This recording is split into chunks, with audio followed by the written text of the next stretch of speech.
Galway, you know, Yes, yeah. very big tall man. Is there a possibility that they'll put him in at full forward or put him in on top of the Burka and do what Tip did in 2016 Yes. and let the ball in high?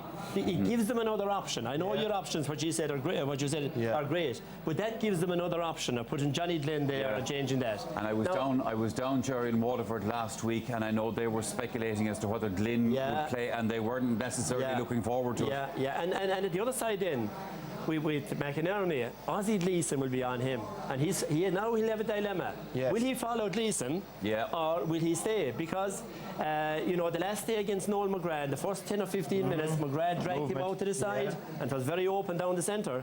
So they'll have seen that. Now Bonner suited him because, you know, two big men under the ball and very static. But you know, maybe the strengths they got both teams over the line the last day, they mightn't be the strengths that would win them the game today. Kieran Bennett into the team, and how does that change the way it doesn't? I mean, there's no surprise in that. I mean, the last day I thought he played admirably well. Coming in for Tadhg de Burka in a big semi-final, I thought he'd done very, very well. So I think there'll be no fear of him. He'll go back and sit in the half-back line. But that is not to say the loss that Conor Leeson will be to this team. He's a huge loss. I mean, he went and he marked Richie Hogan, and he marked him out of the game. Again, the last day on Conor Lehan. So you could send him where there's trouble today, and he generally deals with trouble. So he's a huge loss, but certainly Kieran Bennett showed the last day that he's well able to take on this stage. Sure. One of the matches of the season, of course, was the semi-final between Galway and Tipperary. Put in context for me, Liam, how big was that win for Galway? In other words, where do you think Tip were for that match? Well, I think like Tip hadn't really found their form all year, but everyone will tell you that Tip's best performance by a long ways was that semi-final. And on another day, Galway would have come up short. You know, it was nip and tuck. And like we seen the previous year, we sat here, the three of us sat here last year at this time of year, and I said there's nothing will prepare you for an All-Ireland final than winning a tight semi-final. Sure. And you've seen the freedom and the momentum that Tipperary got from winning that by a point. If Galway can come with that same momentum and that freedom, they're going to be very, very difficult to stop today. And one of the biggest things was Joe Canning's performance in the last 20 minutes. And I think it showcased, in previous years, all the pressure was on Joe. We talked about leaders and stuff like that.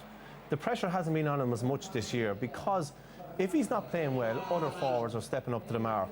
And because of that, Joe was probably thinking, geez, I'm not going well, but we're still in this game, we're still there. The level of expectation wasn't on his shoulders. And next thing then he gets the score, and he just goes from there and finishes the game very strongly. And I suppose I must ask you as well, seeing that I put it to Liam, put in context the value of Waterford's win over Kilkenny. Where were Kilkenny at in your view? Well, I don't think Kilkenny were at the level they were in previous years. But I came out of that match and I went, geez, Waterford, I don't know, will they go as far as they thought? Because they had the match won, and very similar to last year's semi-final, they stood back. But when I thought about it, reflected, it was 59 years since Waterford had beat Kilkenny in the championship. Yeah, so psychologically, it was a massive battle to overcome. And I think it's really, when they got over that match, they went, we can win this championship now, and we've seen that with the performance so far. And they've got better as the year has gone on, which is always the way you want to approach a final. These, as you know very well, are the tense moments before an All-Ireland final, and this, as you can see, the players are gathering because Uachtaráin Hearn is about to come out here and meet the team. So you remember these days. Yeah, of course you remember them. You're not, you know, to be honest, it's all a sideshow, really. I know what you mean. Is it a bit of a blur to a player? It is a bit of a blur, but like I don't mean a blur, but your mind's on other things. You have to be in the motion. You have to understand the significance of this moment. You're meeting the President of Ireland. You're doing it for a brilliant reason, because you always want to be there. You always want to look at the red carpet in front of you. It's all these small things. But at the end of the day, what you're always thinking of, the first ball, what I need to do. And you have to be selfish. You have to be selfish. Don't be worried about the lad beside you. Get yourself right first, and then you can help the other lads. You find that time very long outside. You come out a half an hour before the game, there's all these distractions. You know, does it break your concentration? And I'm going to interrupt you, lads, because the President's salute.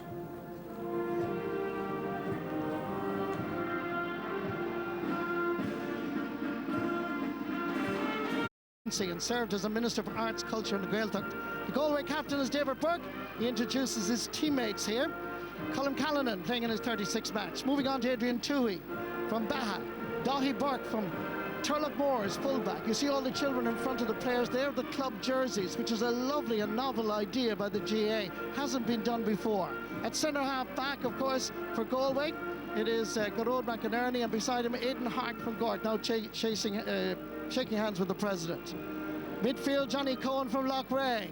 Joseph Cooney, of course, is there at number 10. Number 11 will be the one and only Joe Canning from Portumna. He's 24 and 6'4" is Jonathan Glenn, and he's the only change from the semi-final victory over Tipperary.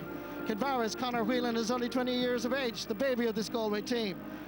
And at top of the right there, at top of the left, is Cathal Mannion, all the way from Ahaska. The referee is a Tipperary man, big day for him, of course, Fergal Horgan, as he represents Knockavilla Donaskey Kickham's very first time in charge of an All-Ireland hurling final. His linesmen are Colm Lyons from Cork and Paul O'Dwyer from Carlow. Also there, of course, the umpires, including Fergal Horgan's uncle, will be down at the Hill 16 end. We move on to Kevin Moore. He's been an outstanding captain for Waterford. He has the honour of introducing his players here, starting with goalkeeper Stephen O'Keefe, 26 years of age. Shane Fives from Turin is a pig farmer by profession. Barry Coughlin made his championship debut 3 years ago. Noel Connors from Passage has been an All-Star twice in 2010 and 2015. Ty de Burke is a West Waterford man from Clashmore. He was Young Hurler of the Year 2 years ago.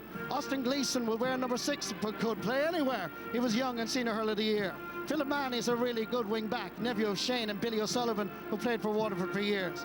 Jamie Barron has been outstanding in midfield for Waterford. 4 Mile Water, their jersey in front of him. Kieran Bennett is that late change. He starts. Pádraig Mahony, of course, will wear the number 11 jersey. Jake Dillon is only 24 years of age, and this is his 4th consecutive start in this season's championship.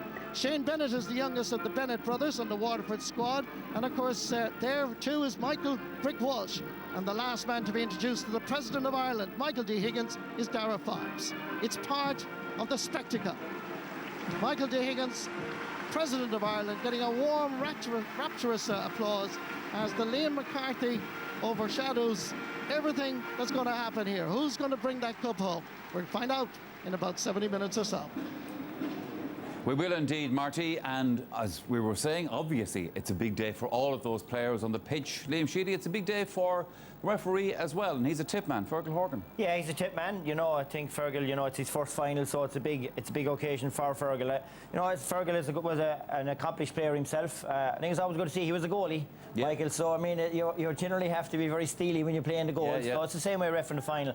You know, generally I think he's a very, very good ref. I think he's a great choice, and you know, the one thing you don't want the ref to be is the centre of attention on our final day, and I think you won't have that with Fergal. So best of luck to Fergal and all of his umpires and linesmen. So as I said, let's hope they have a really good game.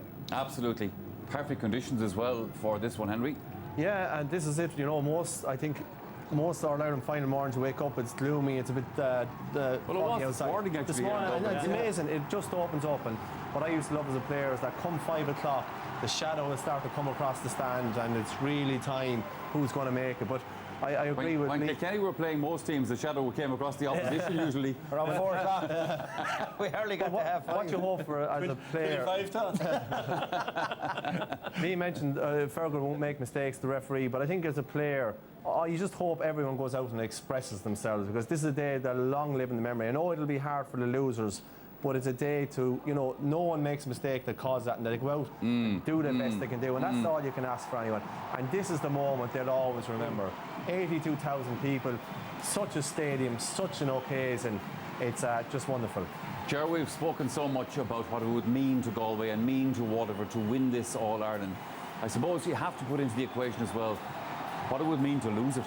That's the worst of it, you know. There's going to every action there's an equal and opposite reaction. And that's the problem with this. But you know, I remember my first time down on the sideline, you know, as manager there, and the parade started, and the band, the noise from the crowd, the deafening noise from the crowd. I just said to myself, it takes great players to perform under this pressure, especially when they're there for the first time. And you'd feel for all those players that are there for their first time, experience this. All the talk leading up to it. Now it dawns on you. This is business time. It's at hand now. Now is when we have to perform. So at the early stages of this game, look out for the players who are leading the charge. Look out for the leaders who are doing. You'll get a good idea then as to who's going to win it. But speaking of which, who is going to win it? Well, you know, Galway have experience. That's the one thing. You know, they have great experience. Some of them here in 2012 with 2 games.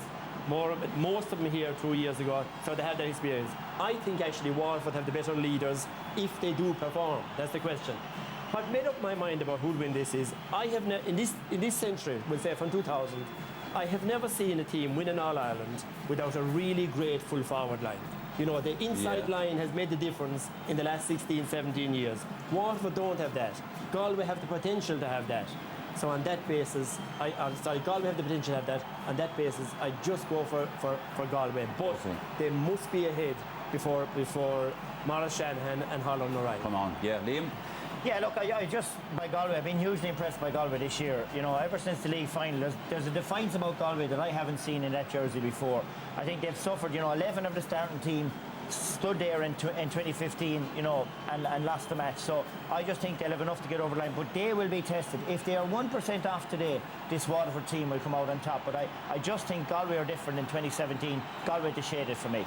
And what is the edict of the king? And I'm going to go with the two lads because I just think sport at this level, there's not much between the two teams. The skill, the condition, the athleticism. But sport is about heart and emotion and hurt. And Galway have that hurt, as the lads have touched on. Waterford haven't. I think they should have got here last year. They might have experienced that hurt. It might have been enough for them. But because of that hurt, and I think it'll drive Galway over the line and then score enough. They have the forwards to do it. All right, thanks for that, lads. Commentary, by the way, on today's game is available to you as Gaelga. Details are at rte.ie/sport. But standing by in the commentary box for us today, it is Marty Morrissey and Michael Duignan. Thank you very much, Michael. So this is it, a moment in time. What you're seeing on your television screens right now is historic. It has never, ever happened before. The GAA is 133 years old, and yet through the mist of time, Waterford and Galway have never clashed in an All-Ireland hurling final. Never before have the men in maroon and white from the west of Ireland marched behind the Artane band opposite the hurlers from the southeast, dressed in their traditional blue and white on the first Sunday in September. Connacht versus Munster, the tribes against the Dacia. Look at the crowd. Croke Park packed to capacity. Tickets near impossible to get. Not a single seat available in this magnificent Coliseum. Hear the roar, feel the passion, the sense of belonging and the pride of our people. For this is Ireland, this is our culture. This is Croke Park on All-Ireland final day. These hurlers, amateurs all, represent today their families, their parish, their club, and ultimately their county. They do it simply for the love of the game. Waterford seek their third All-Ireland title and first since 1959. Back then, Ireland was a different place. Eamon de Valera succeeded Sean T. O'Kelly as President of Ireland. Sean Lamass became our country's third Taoiseach. For the first time, on Garda Síochána passed out 12 new female members from the training depot in the Phoenix Park, and they became known as Bangardi.